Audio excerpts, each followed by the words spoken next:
অনন্যা। আচ্ছা, আপনার নাম? রিজা। ওকে, আপনি যে এটা খাচ্ছেন এটাকে আপনি কি বলেন? পাস্তা। পাস্তা। আপনার কাছে? Same pasta. এটা ঝাল, সস দেওয়া ঝাল। মোটামুটি কেমন? মোটামুটি ওভারঅল ভালো, ওভারঅল টেস্ট ভালো। এই ভাইয়ের দোকানে আপনি কবে থেকে যাতায়াত করেন এই খাবারের জন্য? ফার্স্ট বার আসছিলাম মেবি 5-6 দিন আগে। তো আসার পর থেকে ভাইয়ের প্রত্যেকটা খাবারই মোটামুটি টেস্ট করা শেষ। প্রত্যেকটা খাবারে অনেক ভালো লাগছে, অনেক হাইজেনিক মনে হয়েছে। ইভেন দামটাও কম, যেহেতু রিজনেবল প্রাইসের মধ্যে রাখতেছে ভাইয়া, তো বাজেট ফ্রেন্ডলি হয়, মানে সব দিক থেকে মনে হয়েছে না পারফেক্ট। তো সেই জন্যই বারবার আসা আর কি। ওকে, আপনার প্রিয় খাবার কি ফুডের মধ্যে?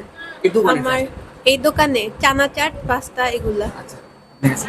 চানা চাট অবভিয়াসলি, পাস্তাটা ভালো লাগে, ভ্যানিলা যেটা পেস্ট্রি যেটা সেটা ভালো লাগে। আচ্ছা, দর্শকদের কিছু বলুন। অফকোর্স আসবেন, টেস্ট করবেন, রিজনেবল প্রাইস যেহেতু মজা পাবেন, টেস্টটাও অথেন্টিক মনে হয়েছে।